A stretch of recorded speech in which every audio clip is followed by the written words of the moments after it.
ahora el tema cambió, es decir, cambió un poco de rumbo, las prédicas de diciembre, y ahora empezamos a tocar un poco de nuestro corazón. Y había estado pensando en que en muchos hay una carencia de fe. Precisamente por eso andamos en los líos que andamos y andamos preocupados por lo que nos preocupamos. Es que aunque fuimos creados a la imagen y semejanza de Dios, no somos capaces de hacer nada bueno por nosotros mismos. Y esto es por causa del pecado original. No podemos hacer lo que es bueno hasta que la gracia salvadora de Cristo nos hace diferentes. Y empezamos a tener fe en Jesús, y así podemos crecer espiritualmente y podemos vivir una vida que le agrade a Dios. Nosotros, antes de llegar al conocimiento de Cristo, estábamos condenados a una vida de pecado, sin arrepentimiento, alejados de Dios, apartados y sumidos en nuestra naturaleza que es enemiga del Creador. La obra perfecta en la cruz, a través del sacrificio de Jesús, nos ha abierto el camino directo hacia Dios. Pero necesitamos de fe para poder ser como era dispuesto que seamos. En la carta a los Hebreos dice que sin fe es imposible agradar a Dios, y que sin alcanzar la santidad por medio de la fe, nadie podrá ver a Dios cara a cara. Así que son compromisos mucho más serios que el ponerse a pensar cómo puedo cambiar yo el resultado de este plebiscito que se va a hacer mañana. Pero debemos tener una cosa clara, que no toda convicción es fe. Yo sé que muchos cuando se presenta alguna dificultad, algún problema, algo en particular, dicen, no, yo tengo fe que esto va a cambiar. Yo tengo fe que esto va a suceder. Yo tengo fe que esto va a ser así. El problema es en qué están confiando. ¿En qué tienen fe? Probablemente en que las cosas van a suceder así. Tal vez alguien podría decir, yo tengo fe que después de las 7 de la noche va a oscurecer. Ya, digamos, eso podría ser un poquito más racional. Lo demás no es posible que tú puedas decir, esto se va a dar de esta manera, porque yo creo que así va a ser. Porque pónganse a pensar, ¿no es cierto?, que en cuanto a cualquier circunstancia que está pasando ahorita, hay otros que están creyendo en lo contrario. Hay otros que están creyendo en lo opuesto. Y entonces, ¿qué va a suceder? Deberíamos ponernos a analizar ese maravilloso regalo que el Señor nos dio para que seamos obedientes y vivamos una vida que le dé la honra y la gloria todo el tiempo. Entonces, el primer punto de esta prédica es, ¿qué es la fe? Hebreos 11:1 dice, es pues la fe, la certeza de lo que se espera, la convicción de lo que no se ve. Entonces podríamos acordar que la fe es algo seguro que podemos esperar. Y la fe bíblica verdadera no es un anhelo soñador. No es algo que a mí se me ocurre y digo, es así como va a pasar. Es una convicción interna, pero basada en la palabra de Dios. Ahí está la parte importante de por qué puedo creer que es algo que puedo esperar con la convicción, aunque no aún se vea. La fe consigue cosas porque hay poder en la palabra de Dios. Solemos utilizar hermosas convicciones para nosotros mismos de decir, hay poder en la palabra. Lo que tú dices, eso se hace, eso es metafísica. El único que tiene poder en su palabra es Dios. En la creación Dios habló y fue hecho. Nosotros hablamos y no por eso se hace. Capaz una de esas le coincidimos, ¿no es cierto? Capaz una de esas decimos, sí, el próximo campeón del mundial va a ser tal país. Ya, y quién sabe, resulta. Pero eso no es fe. Cuando creemos lo que Dios dice, el poder de la palabra de Dios logra maravillas en nuestra vida. Si creemos que este mundo pertenece a Dios, que fue hecho por Él. Habrá en nuestras vidas más responsabilidad y capacidad de aceptación. ¿Por qué? Porque todo es de Dios y todo está en sus manos. Cuando tú te des cuenta que en quien estás confiando es alguien todopoderoso, es alguien que sí puede hacerlo y que además te ha dado las pautas de lo que Él va a hacer, entonces no tienes dónde perderte. ¿Cuándo? Cuando crees en lo que Él dice que es cierto. La fe es algo transformador. Es impresionante leer el capítulo 11 de Hebreos, porque los héroes de la fe triunfaron al poner toda su confianza en Dios. Ellos dejaron todos sus anhelos, todo lo que creían, todo lo que esperaban, y confiaron en Dios. Pero no crean ustedes, y pónganse a leer el capítulo 11, pero despacito, como sacándole provecho a lo que están leyendo, y se van a dar cuenta que todos ellos pasaron por pruebas y dificultades, circunstancias difíciles. Y sin embargo, nunca dejaron de poner toda su confianza en Dios. Hay varios ejemplos de los cuales uno puede mirar y puede decir, esto no podría haber ocurrido sin el concurso de Dios. Por la fe, dice, Moisés, cuando nació, fue escondido por sus padres por 3 meses, porque le dieron un niño hermoso y no temieron el decreto del rey.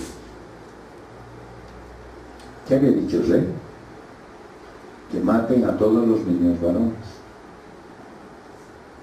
Y ellos confiaron en Dios. Pero también terminaron haciendo lo que Dios quiso. Por la fe, dice Moisés, hecho ya grande, rehusó llamarse hijo de la hija del faraón, escogiendo antes ser maltratado con el pueblo de Dios que gozar de los deleites temporales del pecado. Es decir, que a alguien que le das el poder, como a Moisés, podría haber dicho, preferí que me quede aquí, yo puedo ayudar más bien desde aquí a los hebreos, mañana puedo hacerme faraón y puedo ayudarles. Él no consideró esa condición, sino que se movió en armonía con la voluntad de Dios. Por eso debes apegarte a las promesas de Dios, depender de su palabra y permanecer fiel a Jesús. Hebreos 10:39 dice, pero nosotros no somos de los que retroceden para perdición, sino de los que tienen fe para preservación del alma. Alguien puede pasar la prueba y la lucha, pero que el tiempo, la tranquilidad le debilite las cosas y reduzca su fe. Alguien puede empezar a luchar dentro de un problema y aferrarse a la fe y creer que las cosas van a suceder como él espera que sea. Pero como empieza a pasar el tiempo, como empiezan a suceder cosas adicionales, entra intranquilidad, se debilitan las fuerzas y se reduce la fe. Nosotros debemos, dice en la carta de los Hebreos, no somos de los que retrocedemos. Debemos mantenernos firmes. No siempre va a ser lo que tú quieres. No necesariamente van a suceder las cosas conforme a tus planes. Porque la fe es algo eterno. La fe cristiana, en términos de eternidades, es mejor jugarnos el todo por el todo con Dios que confiar en las recompensas del mundo. Es preferible decir, yo creo en Dios ahora y en lo que Él está haciendo en mi vida, antes de creer en lo que me pueden hacer los demás, ayudándome, sacándome del apuro o de repente haciéndome un favor.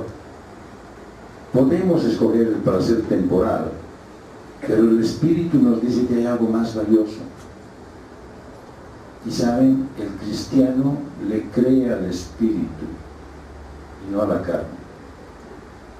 Probablemente nuestras debilidades de pensar que ya es hora, ya es tiempo, ya ha pasado lo suficiente, ya he sufrido por demás, el Señor tiene que obrar. ¿Cómo llegamos a tener fe? Y eso es algo sumamente interesante, porque si tú pudieras ir a comprarla, probablemente ahorita estaríamos haciendo fila en el sitio donde venden fe. Si tú pudieras pedir y encargarla por internet, ¿no es cierto?, probablemente saturaríamos el internet todos encargando fe. No nace en nosotros, es un regalo de Dios. Efesios 2:8 dice: porque por gracia sois salvos por medio de la fe, y esto no es de vosotros, pues es un don de Dios. La salvación es un regalo de Dios, que viene por medio de la fe. Y cuando el Señor te regala de forma completa. Nadie tiene fe en Dios de forma natural. Eso lo dice la carta a los Romanos. Nadie de nosotros nace creyendo en Dios de forma natural. Debe ser recibida como un regalo por los seres humanos. Nosotros debemos darle gracias a Dios que Él ha puesto fe en nosotros. El Señor otorga esa fe inicial. Y es como darle vida a un muerto para que pueda orar. Es como hacerlo resucitar, porque antes, cuando está muerto, y dice que nosotros estábamos muertos en nuestros delitos y pecados, no podíamos actuar en favor de la voluntad de Dios.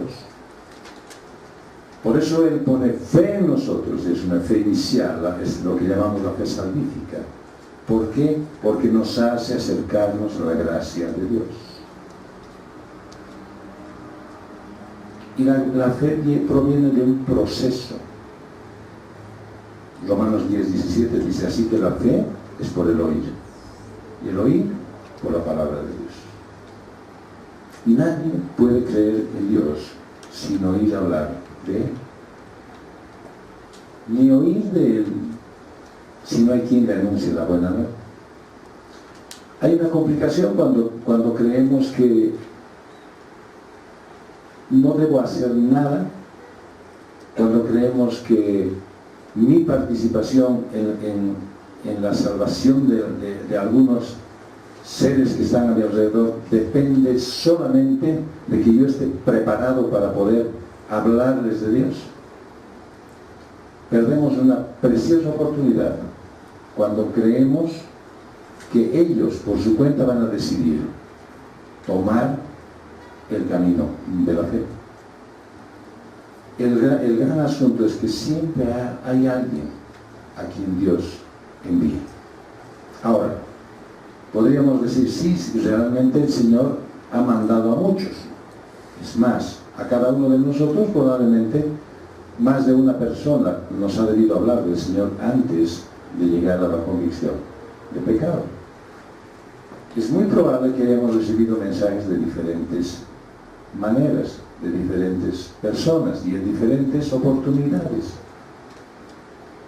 Pero no por eso, porque hay otras personas que lo están haciendo, tú puedes pensar y decir, bien, yo puedo esperar que eso hagan los que quieren hacerlo.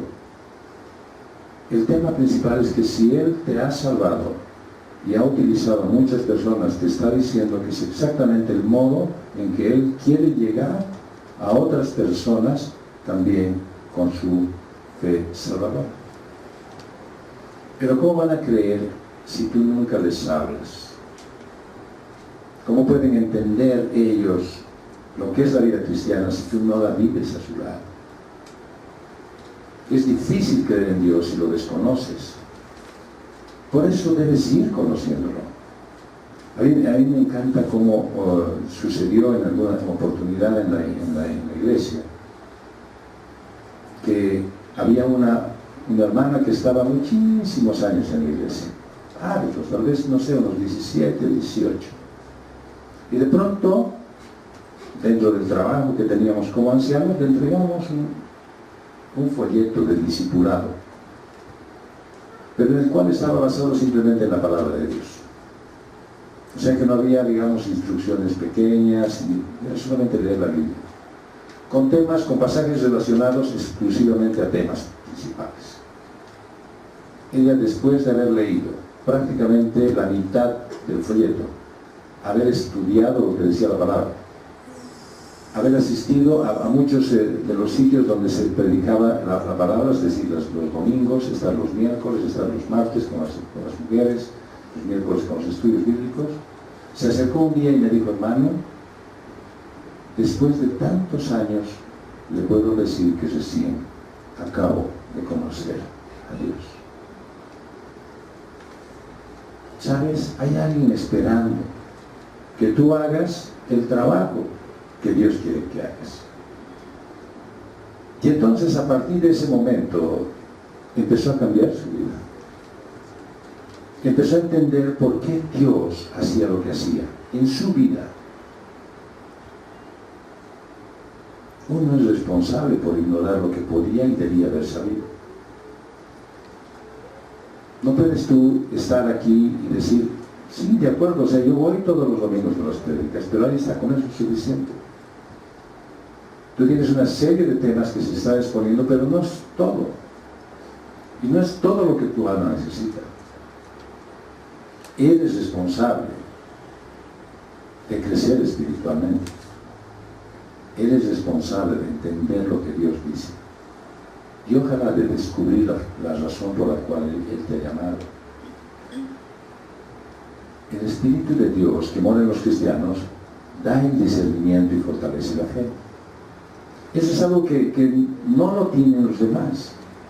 Por eso, cuando alguien que no es creyente en Dios, alguien que no es cristiano, puede tener muchísimas dificultades en leer la palabra de Dios y tratar de ordenar su mente natural con la mente divina. Y no puede hacerlo, porque hay muchas cosas que son imposibles para el ser humano natural. Jesús nos enseña la fe todo el tiempo. Y por lo menos de lo que he encontrado yo en los evangelios, en 9 oportunidades el Señor Jesús dice: el que tenga oídos para oír, oiga. Y nosotros alegamos ignorancia cuando tendríamos más bien que reconocer que sabíamos la verdad. Nosotros creemos que, es cierto, qué cosa más nueva que estoy escuchando hoy, cuando en realidad ya la conoces de hace mucho tiempo. Lo que pasa es que tú no quieres hacer caso.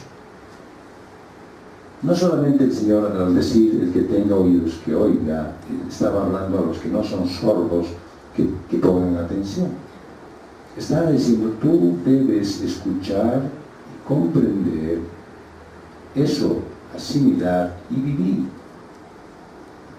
Porque no tiene ningún sentido que tú oigas solamente como oír trinar un pajarito y que después te olvides. Todo lo que tú llegas a percibir con tu oído, y podríamos poner con los ojos, lo que llegas a leer y lo que llegas a escuchar, que está relacionado con Dios, está siendo enviado por Él como un mensaje personal para ti, para que tú le prestes atención. Pero nos pasa que de repente que empezamos a leer y lo hacemos de una manera tan ligera, tan superficial, como si verdaderamente no tuviéramos oídos para oír. Como si fuera algo que debe pasar nomás. O peor, como parte de un ciclo de intelectualidad, en el que de repente, cuando alguien pregunte y diga: ¿quiénes han leído la Biblia 2 veces? Y levantemos la mano, pero en realidad solo he visto las letras que están ahí y no he llegado a entender. ¿Quién es el Espíritu que te revela? Y en Apocalipsis el Señor nos habla a las iglesias y dice: las iglesias que tienen oídos, escuchen. Y lo hace 11 veces. Y entonces ya está hablando directamente a quienes deberían estar atentos en estar viviendo los últimos tiempos, que somos nosotros. Y en el Apocalipsis está puesto de dos maneras. Todo está al control de Dios y todo es responsabilidad humana.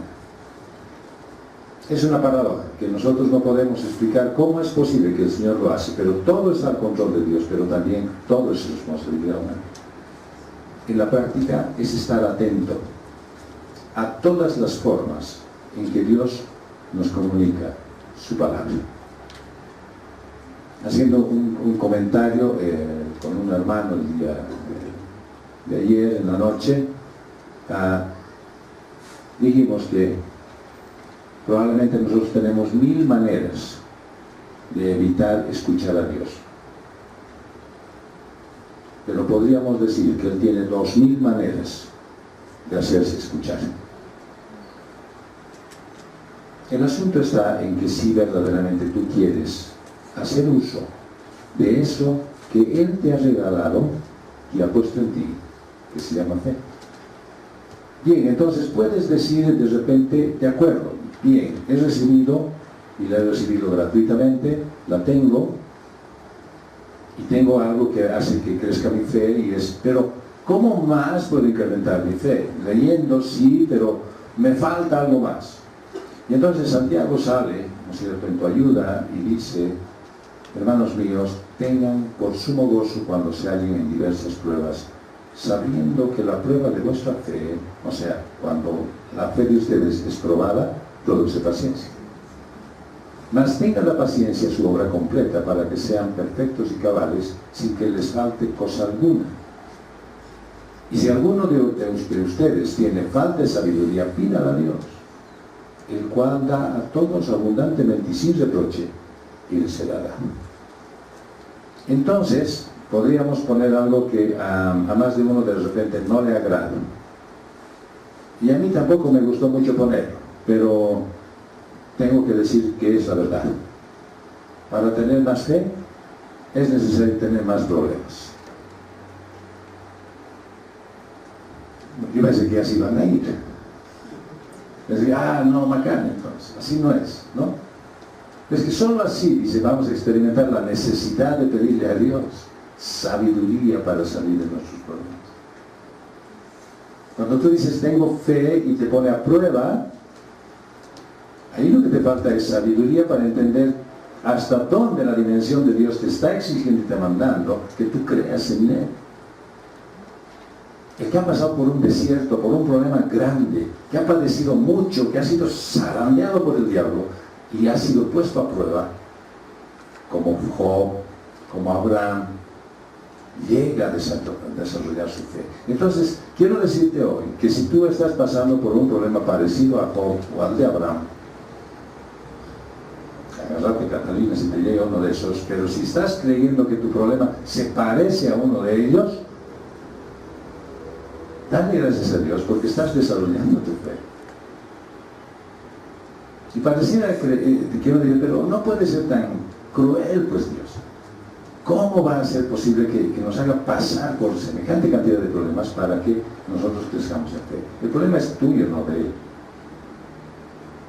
Que tú necesitas esa cantidad de pruebas para poder pulir tu corazón y entregarte completamente a depender de Él.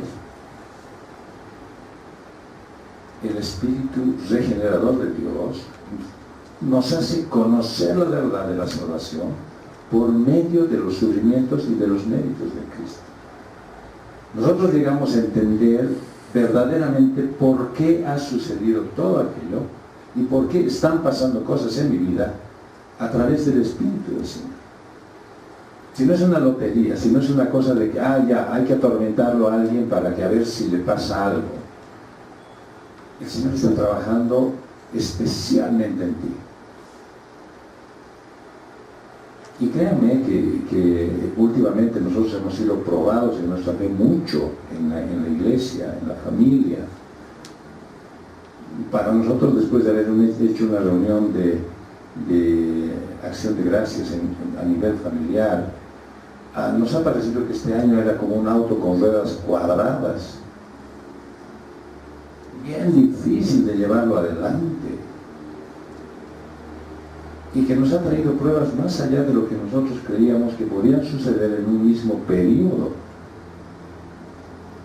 Pero sin embargo el Señor en todas ellas, y ha utilizado cada una de ellas para subir nuestra fe, para hacernos pensar más en Él, para acudir más a su lado.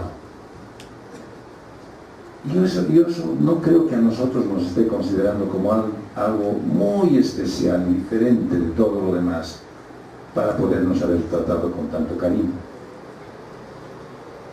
Porque a pesar de las grandes dificultades, y no lo digo con sarcasmo, sino que a pesar de las grandes dificultades y a pesar de la cantidad de problemas que podríamos haber estado pasando, su gracia y su misericordia estuvo al lado de nosotros para darnos el consuelo suficiente.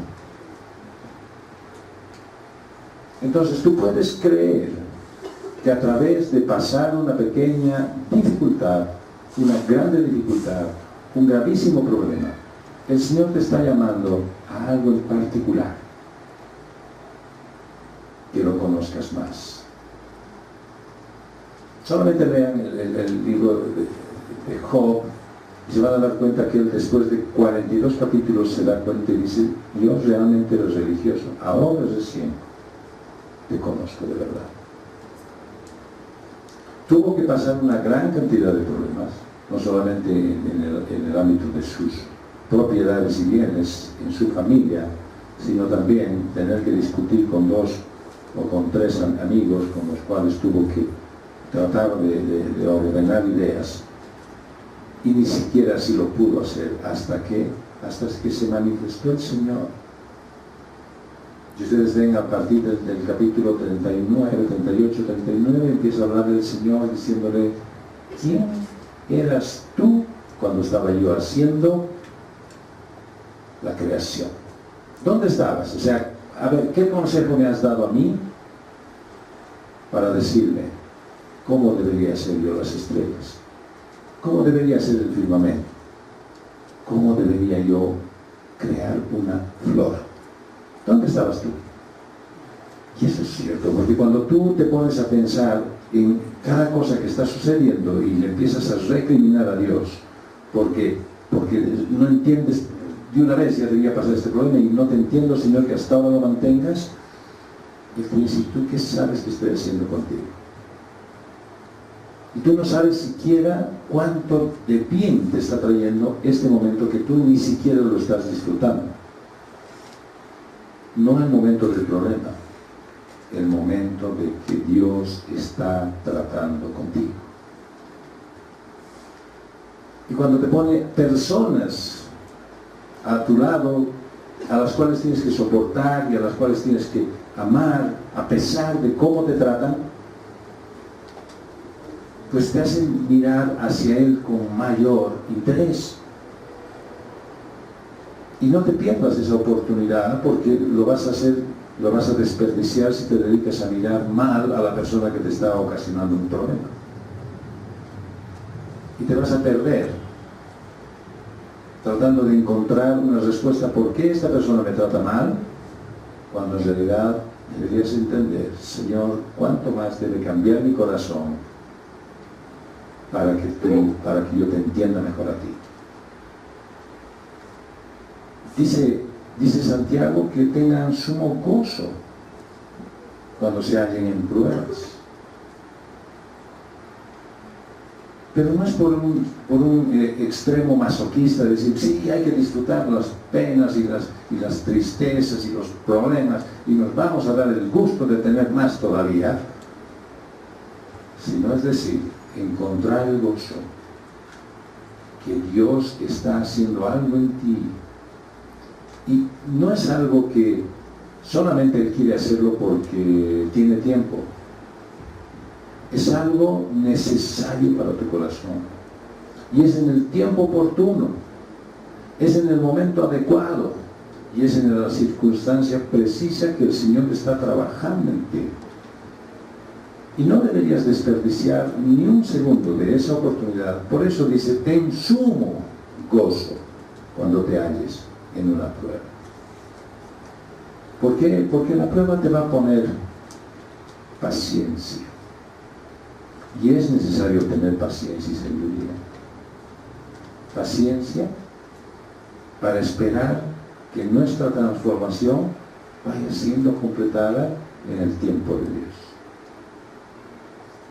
Paciencia para poder comprender a plenitud que es necesario que el tiempo se prolongue para que yo pueda ser verdaderamente transformado. Al esperar con paciencia podemos ver la perfección de la obra del Espíritu Santo en nosotros. Porque cuando te empiezas a desesperar, cuando te empiezas a angustiar porque las cosas parece que te están superando, entonces dejas de percibir lo que está sucediendo en tu corazón. A mí realmente me costó mucho entender que esa es la forma en que el Señor trabaja. A mí verdaderamente me costó muchísimo entender que aunque el tiempo se prolonga, aunque la circunstancia permanece durante mucho espacio de tiempo, eso es necesario para que nosotros seamos transformados en plenitud. Y vamos a crecer en sabiduría. ¿Para qué? Para que nos haga discernir lo que Dios aprueba y lo que condena, y nos haga obedecer. Entonces sí vamos a ver que cuando nuestra sabiduría, y si no la tenemos completa, se la tiramos, dice Santiago, y Él nos va a dar en baldes, nos va a dar como cayendo una cascada, nos va a dar abundantemente y sin reproche. Entonces vas a poder entender lo que Dios dice que es bueno y lo que Dios dice que es malo. Lo que Dios aprueba y lo que condena. Y te va a llevar a la obediencia. Va a permitir que tú a partir de ese momento empieces a elegir lo que Dios elige. Pero también dice Santiago que necesitas reconocer tu condición, y es que necesitas un Salvador. ¿Por qué? ¿Por qué necesito un Salvador? Porque nuestra inclinación al pecado nos aleja de Dios.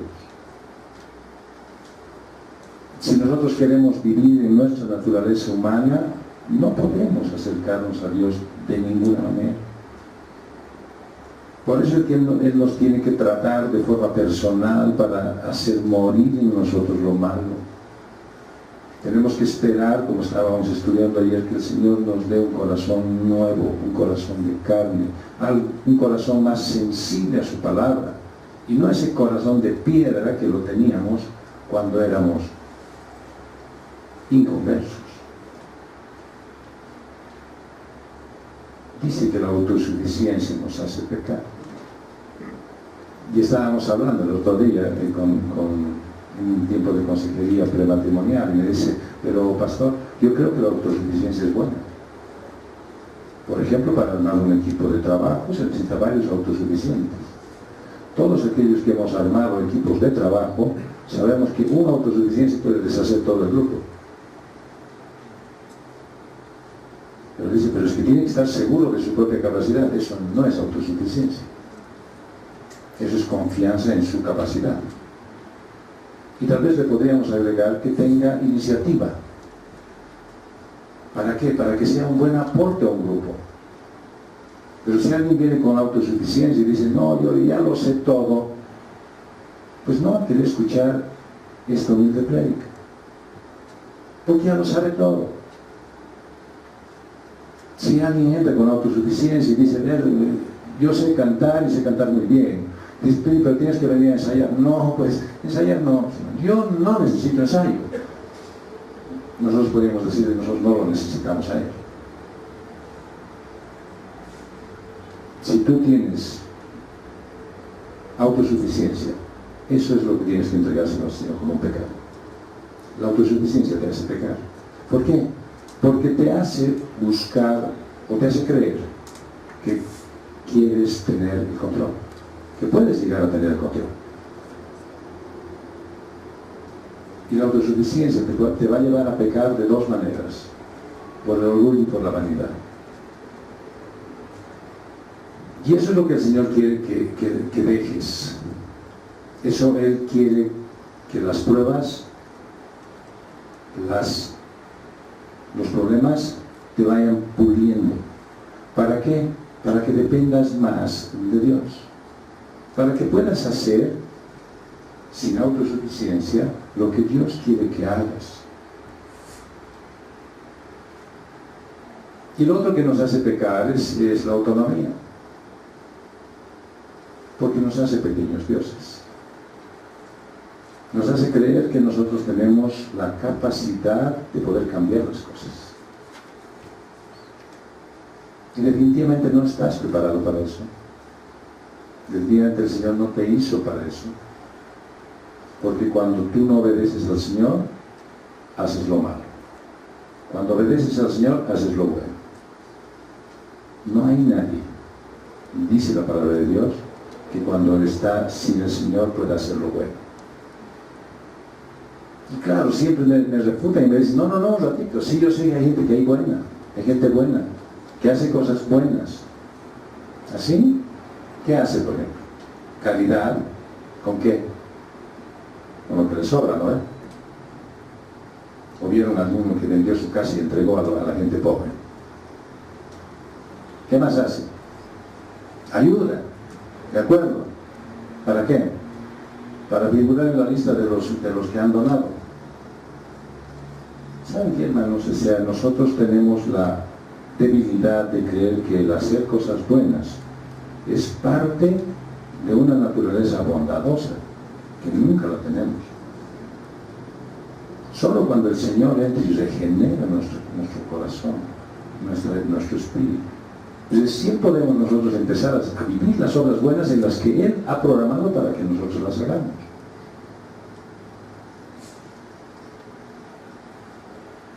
Cuando estábamos estudiando en el seminario, preguntamos al docente un ejemplo de autonomía en la Biblia.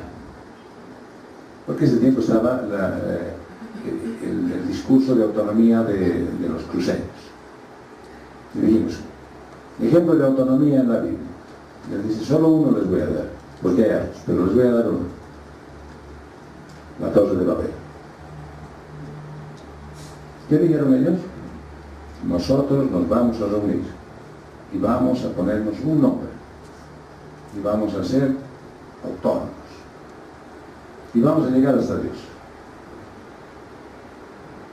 El Señor les dejó construir, ¿no es cierto? Les dejó concluir y los recibió en el cielo. Les paró el coche, ¿no es cierto? ¿Por qué? Y no porque Él diga, un ratito, yo soy el único al cual deben adorar, no. Dijo, estos se están equivocando de manera supina, creyendo que pueden tener autonomía, y lo que van a hacer es enrarecer más su corazón y volverse dioses. Entonces les voy a hacer un bien. Les voy a poner diferentes idiomas para que no se entiendan.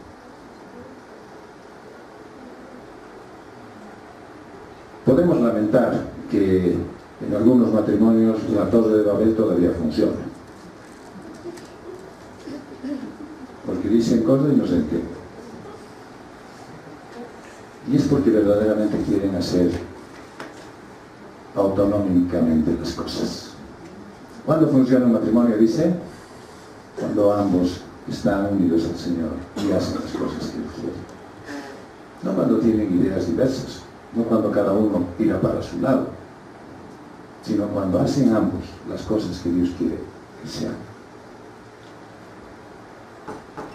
Vamos a concluir porque el tema de la fe nos lleva a pensar que Dios ha preparado para nosotros muchas cosas y hoy tienes la oportunidad de acercarte al Señor para pedirle que aumente tu fe. Claro, ya veo ahorita sus ojitos y dicen, no, pero si has dicho que va a haber problemas, pues si pido aumento de fe. Preferible ahorita, como decimos los consejeros, mejor un momento rojo que 100 amarillos, así es que pedile. Pero pedile, ¿sabes qué? Porque sabes que Él está al control de todo. Que no te va a dar una prueba que no puedas resistir. Que no te va a dar una prueba el tiempo más extenso del que sea necesario. Que no te va a dar una prueba sin motivo ni para hacerte sufrir. Pídele porque la fe viene de sus manos. Y la da para salvación primero. Y luego, para que puedas pasar todas las pruebas que en esta vida se te presentan. El término que utilizaban los hebreos de hacer que una montaña se mueva y se eche al mar, no era que ellos pensaban literalmente que una montaña se iba a levantar, iba a correr por una planicie y se iba a echar al mar. Era un término muy común para representar la forma en la que puedas, ojalá, superar este problema, aunque parece ser una montaña. Si tuvieras una fe, por eso le dice el Señor Jesús, podrías atravesar la montaña y superar el problema. ¿Y de qué tamaño les dice que debe ser? Del tamaño de una semilla de mostaza. La forma correcta que Dios utiliza para darte más fe es escuchando su palabra, entendiéndola, aplicándola a tu vida. Por eso eres responsable de buscar la mayor cantidad de oportunidades para edificarte y crecer en conocimiento. Estar atento a todas las formas que el Señor utiliza para hacerte llegar su mensaje. Y a veces en medio de la tormenta, Él te hace llegar un mensaje de paz. Y puedes finalmente correr con el riesgo de tener que pasar por duras pruebas, pero que te llenan y te llevan a tener mayor fe. Buscar sabiduría y reconocer que necesitas al Salvador todos los días es parte complementaria. De repente, al escuchar este mensaje, te das cuenta que algo falta para aumentar tu fe. Dice en la Biblia que deberías pedírsela a Dios. Pero de repente hoy te has dado cuenta que necesitas fe salvadora, que tal vez no crees en el Señor, que tal vez has estado asistiendo religiosamente a un culto. Probablemente tú compartas esta enseñanza con alguien a través del internet. Y ese alguien tal vez nunca haya recibido la salvación del Señor. Tal vez es el momento de arrepentirse y recibir la gracia de Dios aceptando a Cristo como tu Señor y Salvador personal. No creas que por todo el tiempo que has pasado, ni por los problemas en los cuales te has metido y creíste que eso era parte del crecimiento espiritual, estás listo para inscribirte en el libro de la vida. El Señor nos dé gracia y misericordia para entender cómo está nuestra vida y no vivir equivocados y no vivir engañados por nosotros mismos, creyendo que Él es mi Salvador, cuando en realidad sigo siendo yo el dueño de mis circunstancias, el que sigue haciendo las cosas como le parece y creyendo que las cosas se van a arreglar solamente porque yo creo que así va a ser. Que el Señor realmente nos muestre el camino correcto para que vivamos una vida digna de su salvación. Fue una realización de Comunidad Cristiana de Restauración.